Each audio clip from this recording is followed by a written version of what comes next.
Do we give people the attention that they need? I mean, how many times have I heard people say, you know what, I sat down with my supervisor and he or she was spending more time on their phone or their computer, even though it was our one-on-one.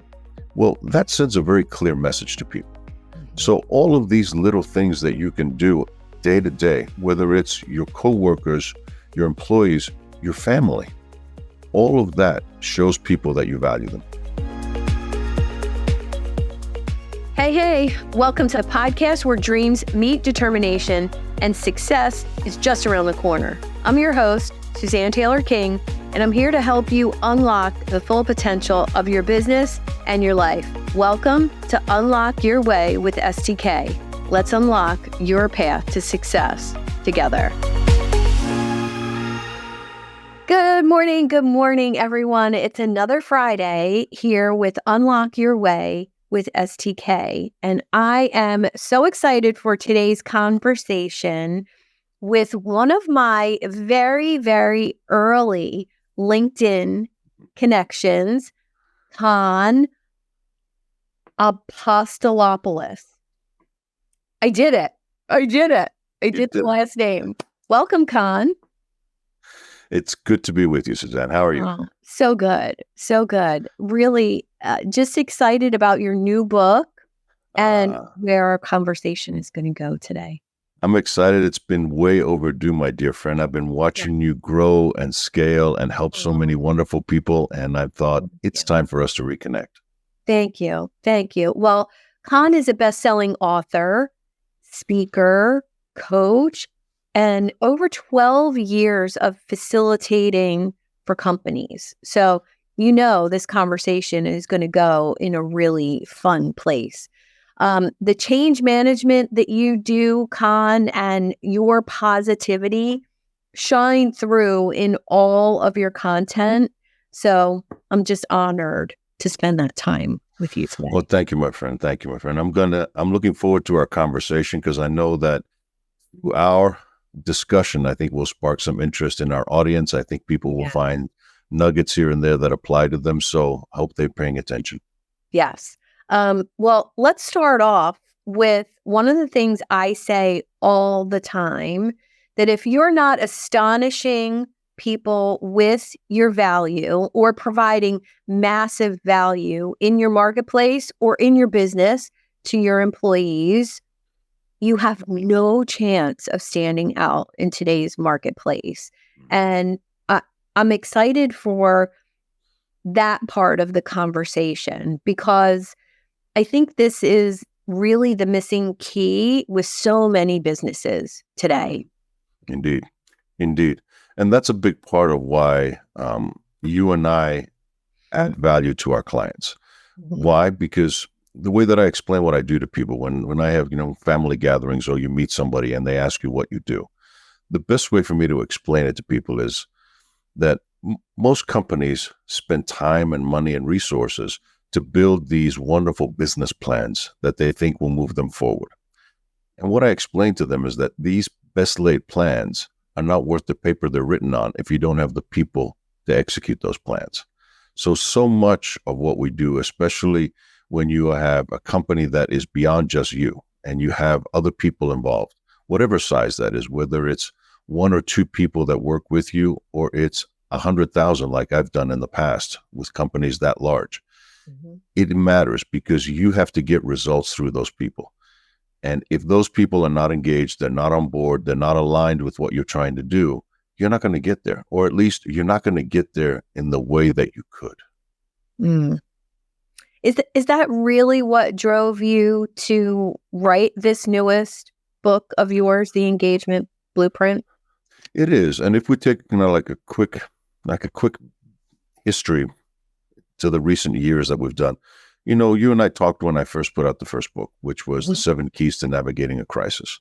That book was written at the start of the pandemic to really help individuals and organizations navigate this crisis, this change period, and get through to the other side. Well, at some point when we did get to the other side eventually, and thank goodness we're out of that, my clients started asking what's next. And that's the same time frame when we're looking at the Great Resignation, a lot of the quiet quitting, all of those terms that became familiar to us. with people really disengaging. Mm. So over the last almost 2 years now, I started researching the topic of engagement because it is something that's very relevant and important to what I do. And on one hand, I was doing the research and trying to understand behind the headlines, behind these millions of people that were leaving their jobs, not knowing where they're going, all of this change in the workplace. What was really behind that, driving that? And I found that engagement or disengagement was playing a big part of that. On the other hand, I was still serving clients that had some of their best years during and right after the pandemic. And to me, I made the connection and realized that part of the reason why they were performing so well, especially with their people, is because they were engaging them. And so I found the perfect place to validate the facts that I was finding, the information that I was uncovering, and the application of it with my clients. So it was very near and dear to my home. Furthermore, I took it and I interviewed some really, really interesting leaders across the globe in very diverse industries and found that their success also coincided with the findings that I had. Their great work that they had with their people over many, many years was pointing to the same evidence that I found, that there are 4 drivers of engagement. And if we get those right, it's really going to make a difference. People are really going to give us their best. They're going to be committed and performance is going to go up. So that's part of the reason where I went, aha, this is where it is. This is how I'm going to help my clients. This is how I'm going to help my audience, my community move forward and really excel. So preparing post-pandemic and hitting the ground running and really excelling and separating themselves in the marketplace to really win in business. Wow. What are the 4 drivers of engagement? Well, what I found, to be honest with you, Susan, is that these 4 drivers don't just apply in the workplace. They're human drivers. They apply to us regardless. The first one is our need to feel valued. We all have that need. We all want to be appreciated for what we do. We all want to be valued. And what that looks like in the everyday world is everything from creating a safe place, not just physically, because I support a lot of companies, for example, in the construction space or in other industries where physical safety is part of their DNA. But it goes beyond that. We have to create, as leaders, an environment where people feel emotionally and psychologically safe to be themselves, to be able to voice their thoughts, their opinions, their ideas without fear of retribution. Yes. So that's one thing. I mean, another element that contributes to value is the essence of respect. Now, most companies have respect as one of their core values. But in reality, it's important for us to understand that respect is an every moment, every day kind of thing. And it comes in 2 flavors. There is the owed respect that we have to each other just because we owe it to each other. We should be interacting with civility, with respect, with kindness with each other. And then there's the second level of respect, which is the earned respect. And that's the respect we give each other when we go above and beyond, when we make a contribution to the team, when we do something for others. We earn the respect of other people from that. And so on and so forth. It's gratitude, it's kindness, it's time and attitude that we bring to the table. Do we give people the attention that they need? I mean, how many times have I heard people say, you know what, I sat down with my supervisor and he or she was spending more time on their phone or their computer, even though it was our one-on-one. Well, that sends a very clear message to people. So all of these little things that you can do day to day, whether it's your coworkers, your employees, your family, all of that shows people that you value them. So feeling valued is one driver. The next one, Susan, is feeling connected. We're tribal creatures. We all want to feel like we belong. I mean, even you and I in the solopreneur world, in many ways, how many times have we craved that connection to others? That's why you and I love grabbing a cup of coffee together and sitting down and talking about what's going on. It's the same in the workplace. People want to feel connected to their coworkers, to their team, to their leaders, and they all want to be connected as well between their goals and what the team is trying to accomplish. As leaders, if we can discover that, create those connections for people, person to person, but also individual goals to team goals, that's where the magic really happens. But that requires us to be able to understand the principles of creating and building a high-performing team, which is something I talk about. The third driver is the driver of productivity. We all have the need to feel productive, that we are contributing in a meaningful way. The way that I explain it to people is that if we were to take a group photo of a bunch of us together, then I was to give you the photo, what's one of the first things that you would do? Well, for most of us, if you're anything like me, you'd look for where you are in the picture, right? Look for yourself. Exactly. Because we all want to know, where do we fit in? How do we fit in? How does our contribution add to that? One of the most powerful and most empowering things that you can do to your team is show them, connect the dots for them, and show them how everything that they do contributes to the bigger picture. It creates personal accountability, creates ownership and pride in what they're doing, and people want to contribute. If you want to see what the pure joy of contribution looks like, look at a volunteer event. Look at the people there that are not making money doing that, but are full of joy and satisfaction for making a difference. Yeah. That's the power of productivity. I love that so much, because I heard something a couple of weeks ago that people don't join communities or group coaching programs or companies for what we think they do. And it's based on everything that you're saying. People actually join with other people for the intellectual and the social capital of being with the other people in that room. They stay long term for the communal capital, for that, the relationship of the group as a whole. And this was really interesting to me, doing group coaching, having a community. Why do people stay? So they might sign up to learn something, or they might take a job because they need a paycheck. They stay at that job because they're receiving that support, all these drivers that you're talking about. To me, that's the communal capital, the benefits from being in a tribe, in a group. And that can easily be your company with the right culture in mind. Right. And you have a choice as leaders, as business owners. We have a choice to create that culture, because culture is nothing more than the way we do things. If you don't like your culture, change the way you do things. And that's what I tell people. It's as simple as that. It's not easy, but it's as simple as that. Change your behaviors and the way that you act, and it's going to start impacting your culture.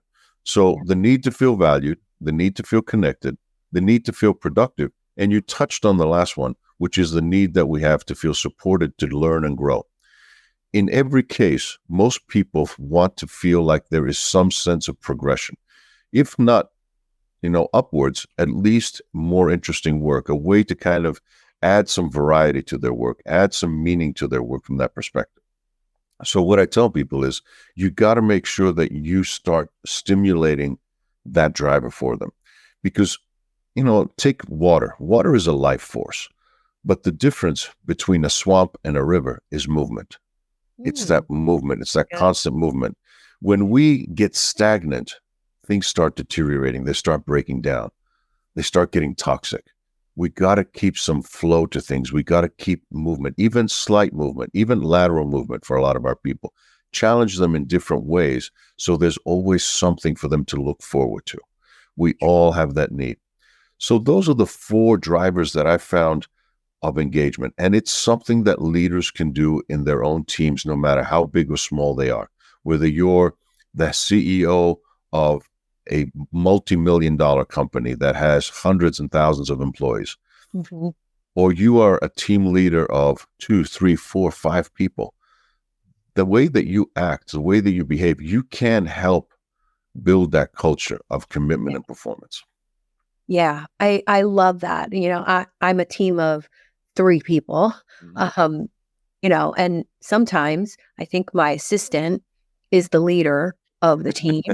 I met with him this morning at 8:00, which is 8:00 at night for him. Right. And he gave me a to-do list today. And I was like, oh, this is somebody who feels autonomous. He feels that Safe. He feels like he can contribute Empowered, to business. And, I've referred him to other people Right. because of that. Because, as a solopreneur, I need someone who doesn't require me holding their hand. And I'm not good at that. I'm not Right. good at saying, do this list of things for me. Right. But that's the good. big thing, because you've created an environment where he feels ownership. He feels like he Right. contributes. He's part of the team. Yeah. Your success is his success. Yes. And that makes him offer that discretionary effort that we all have. Most of the time, one of the biggest fears that business owners and business leaders that I talk to have is that people don't care as much about their business as they do. That they are giving, contributing, they're trying to make a difference for their people, but they don't feel that they're getting that return on that investment. I mean, for any business owner, the labor line, what you spend on people is probably one of the biggest cost items on your P&L. So you expect that what you're getting in return has value. Well, it can, because part of what I teach my clients to do is make sure that every dollar that you spend is a dollar well spent. When you align things, when you make things work, when you apply the performance framework that I've brought to them over the years that I've been fine-tuning this, it makes a difference for them, because that way everything is lined up and they get the most out of their workforce. The way I explain it is we transform our workplace so we can win in the marketplace. Mm-hmm. Well, that's truly the definition of human potential, right? To know, that most people want to be better, do better. They want to grow. It's just part of our, DNA as humans. We want that for ourselves. And when we don't get that, I think it was Abraham Maslow who talked about the gap between who you're capable of being and where you're actually being.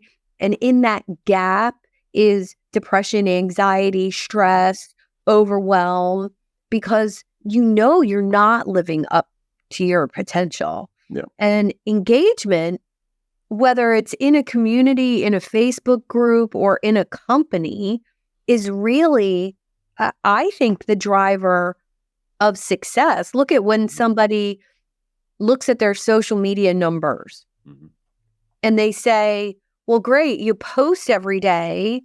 You get 1 like, no comments. Do you get any clients from it? Is anybody inbound from your content? That's the lowest definition of engagement for me.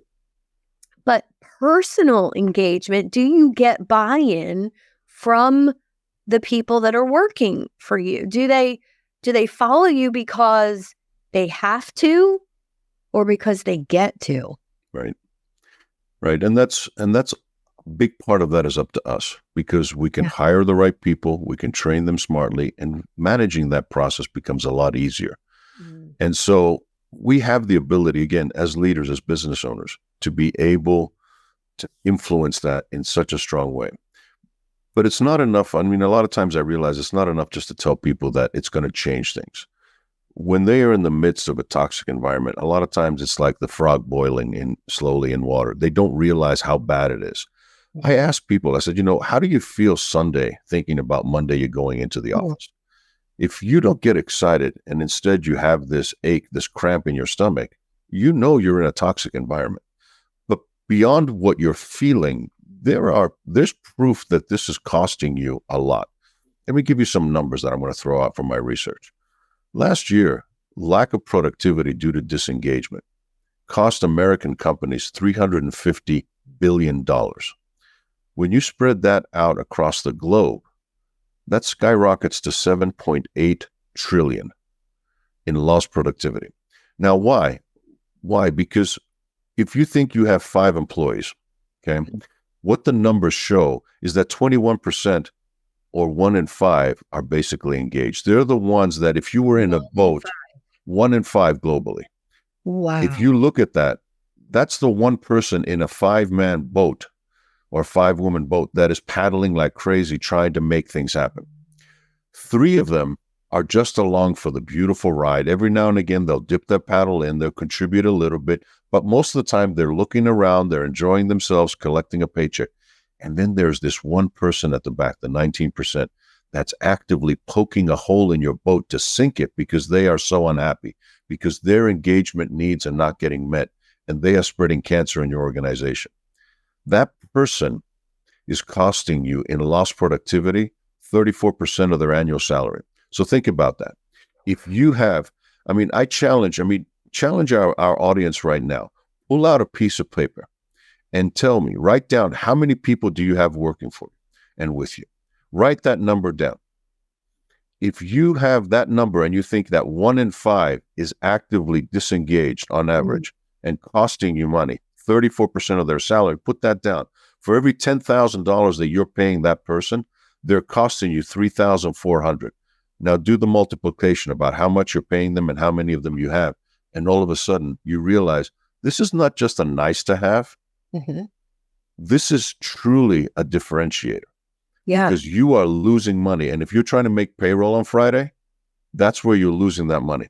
And that money, not only you can save that money by having the right people working for you and engaging the people that you do have. But think about how much more you can make forward progress because your people are truly giving their best. Like your assistant who's owning it and taking you forward, helping you move your business forward. Mm-hmm. That's the difference, Susan. Wow. I'm just thinking you just showed why it's important to bring someone like you into a company, because that number, I can't even imagine if I had, 10 employees and 5 of them were not engaged. It's a staggering situation. You realize why you're not making the progress that you feel you should be making. And why, at the end of the day, your talented people, your most talented, your best people are not going to tolerate it. They have choices. They don't want to sit in a toxic environment as much as they like you. They have choices. At some point, what you're going to be left with is the debris. Yeah. Yeah, I can really see how, that person at the back of the boat, such a vivid image that you painted with that story. That person who's sitting there not paddling, maybe even paddling backwards, and that can really bring down everyone else in the boat, whether it's 5 people or 500 people. One bad apple, and we've all worked in places like that where one person bad-mouthing everything, negative everything, really lowers the morale and the engagement of everyone else. Yeah, think about it. On a factory floor, if you have 500 employees, 100 of them on average could be disengaged at varying degrees. Think about what that does to your culture. Yeah. If you play just the averages. Now, again, it doesn't have to be that way. We don't have to tolerate toxic workplaces. We can do something about it. Leverage the drivers, start applying them. That's why I wrote them out in plain English in the book, with facts, with information, and with how-tos about how to go about it. But with my clients that I work with, I mentioned this to you because it's just about increasing that commitment and really getting to the performance. Well, when I work with large organizations or with companies that ask me, okay, so this is great. Are you telling me that if I just do these things here, it's going to make a difference? I said, yes, but there's more to it. So the way that we go about getting that is really applying a framework, like I mentioned to you, where we understand that the investment that we're making is really going to take root. Why? We have to first and foremost go in and make sure that our people have the abilities, the skills, the knowledge, the abilities to execute. So on one hand, we need to develop individual competence, as I call it. Uh-huh. So people need to be able to execute the jobs that you want them to do. And then we pair that up with the commitment, their desire, their willingness to do it. So one requires training, whether that's on-the-job training, formal training like you and I might do, other ways of having coaching doing that. And then we extend that coaching over to gain commitment through individual and group coaching programs or mentoring programs within the company or apprenticeships, anything that will help create the environment where it shapes people's desire and confidence to execute. So competence and commitment. Between those two is where we find the feeling valued. When you do that for people, they realize how valued they feel. Then when we take commitment and we layer on that teamwork, because a lot of times what I'll do is I'll work with companies to enhance their teamwork. We do team building activities. We do sessions where we get everybody on the same page, whether it's we're rolling out a new approach, a new product, a new strategy, we're doing strategic planning, whatever that is, we combine teamwork and individual commitment to get to the connection piece. That's where you feel connected. Then when you have competence and you have systems in place, that really enhances your productivity. When you have the right systems in place and people are able to execute their job well, that's how they feel productive. So, and between systems and teamwork, what you have is the opportunity to support people so they can learn and grow through career path planning, through succession planning, through performance management systems that allow them to truly flourish, through group incentives where you're really rewarding the efforts, individual excellence through group activity. All of those things are part of a framework or the 4 pillars: competence, commitment, teamwork, and systems that I apply. And I have been applying that for 30 years now. That really is the foundation for people to leverage those drivers. Wow. So many questions. My first question, recently I worked with a large company who, remote workforce. Mm-hmm. Most of their employees are joining meetings via Zoom. Right. And one thing I noticed, in my, I guess, discovery phase of this client was that no one was on camera. No one. And I thought, well, this is weird. This is a team meeting and nobody's on camera. Some people had like a little picture of themselves, in the center of the screen, but most had nothing. And I thought, right there, that's a change that has to happen in order for people to feel like they know their coworkers, that, between the background, being slightly personal, you get a little peek into somebody's world, but also facial expressions, body language. Are they paying attention? Are they looking at the camera, or are they over here multitasking? There's so much that can be gained from just that small change. Right. And they weren't willing to even address it. Mm-hmm. And I thought, I can't help you any further if you can't look at the number one driver of psychological safety is knowing your coworkers. Yeah. I mean, think about it. That's the equivalent of not making eye contact when you're sitting next to somebody. Yeah. Or being here talking to you while I'm doing this. Correct. Hiding behind that. And it doesn't make people feel comfortable. It doesn't make them feel connected. No. But again, to your point, there may be an element of people don't feel safe. They feel judged. They feel whatever. Mm-hmm. To me, breaking down that barrier you're absolutely right, would be one of the first steps to truly opening up this team and helping them feel connected. Yeah. Even during the COVID years, I was talking to my clients and helping educate them on the fact that we can no longer afford to just be the old style, the old playbook of leadership. Yeah. Yeah. That's proven to be very lazy and ineffective right now. In a world where some people are in person, some people are virtual, some people are hybrid, we have to evolve our leadership. And I call that the use of the leadership paradox. And a paradox, essentially two opposite forces. But when you're able to grasp those two opposite forces and synthesize them into something more evolved, more complex, you're now engaging people at a different level. Here's an example. When we are dealing with a remote workforce, for example, I need to have, on one hand, empathy and understanding that somebody may not have the luxury of a dedicated office space in their home. Whatever the case might be, I need to be understanding of their circumstances. Perhaps one of the reasons why they're working remotely or virtually all the time is because they have some other responsibilities that they're trying to juggle. Maybe they're a caregiver taking care of an elderly parent. or they have young children that have needs and they have to do certain things. So on one hand, I need to be empathetic as a leader and understand their unique circumstances. But on the other hand, I need to bring tough love in order to set healthy boundaries. So I protect the person, but I also protect the interests of the team. And I have to balance those things out. So I combine empathy and tough love together to be able to set that. I may look at it and say, for example, you know what? From this time to this time, I need you focused. I need you on camera. I need to know that you're on point. And then you can go take care of that and break up your schedule so it makes things done. I may introduce a second paradox, which is basically not just managing outputs, but managing outcomes. And I look at it and I say, okay, here are your 3 priorities this week that I need you to get done. How and when you get that done is up to you based on your needs, but I need you to get them done. And here is, I'm managing the outcomes rather than how much time you're spending on at your keyboard.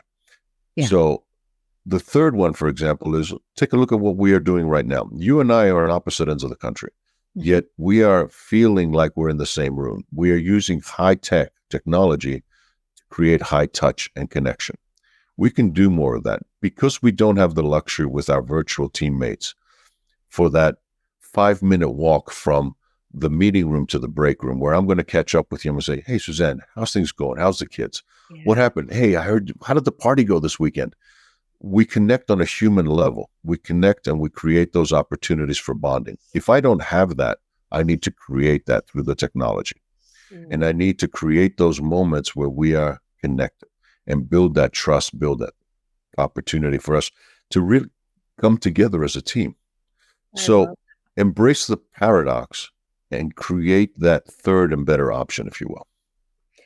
Well, it's interesting. You made me think about when, before I was a coach, I was a dental hygienist for 20 years working in, I only had 2 jobs my entire career. And I worked in one office for 15 years. And I was young, and I didn't have kids. I was not married. And I remember not understanding why the women with children were allowed to come in late or, miss work at the last minute because their kid was sick. I remember not being very sympathetic to that at all. Right. I was very like, how could you miss work because your kid was sick? Like, I had no tolerance at all for that because it usually ended up being me who had to pick up the slack on those days. And I remember learning very quickly when my son came along what that was all about. Yep. And it's something you cannot experience until you experience it for yourself. Right. You really can't. And I think being part of a team and having, whether it's meetings, but you said the thing about walking down the hallway, like to the water cooler and those little touches of personal interaction. I had that all the time in that career, not only with my patients, but with my coworkers. I was missing that when I came into the online space. Yeah. And I think that's why I created my first community of people and started bringing people together was for that very... Because you're missing it. Yeah. Yes. Yeah. And I think we forget how important that actually is today, to have those not only connections, but those relationships and one-on-one engagement can really foster, it can multiply past, look what we're doing today. You and I are having a conversation.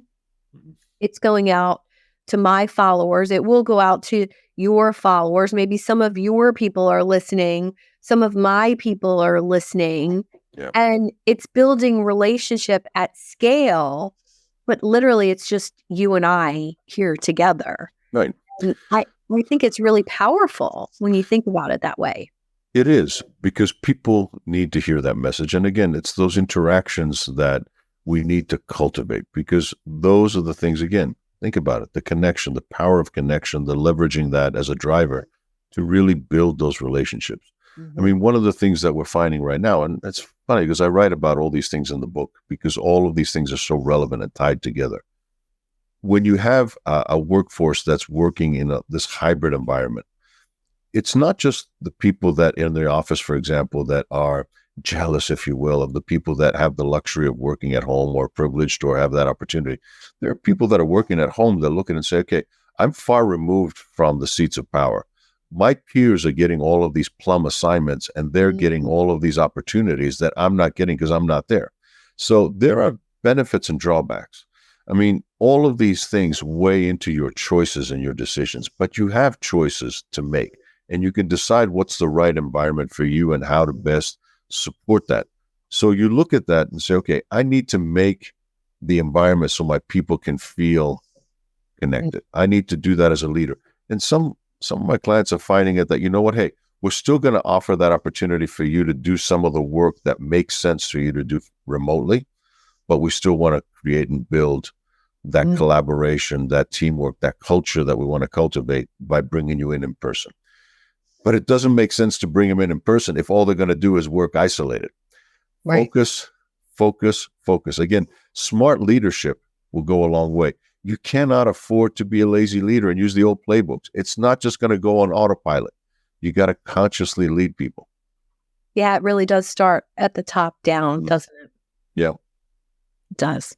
Well, thank you so much for your insights today. I truly appreciate where you've gone in your career. Your 3 books all have been such a progression of just that message of being a conscious leader and, making change, not only within your organization, even with your organization of one person, it can truly make a difference. How can our listeners today get in touch with you?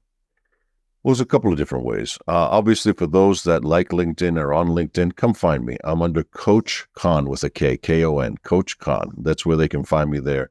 Otherwise, there's ample information on my website, freshbizsolutions.com. They can find information there and go pick up the book, The Engagement Blueprint, Building a Culture of Commitment and Performance. It's out now.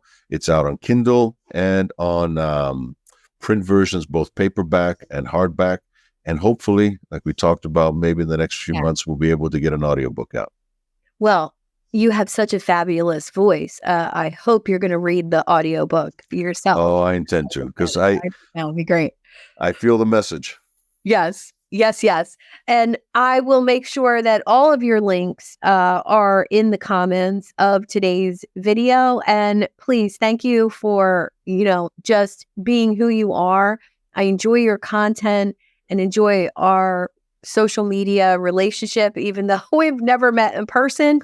I feel deeply connected to you and your message, and I appreciate that every day.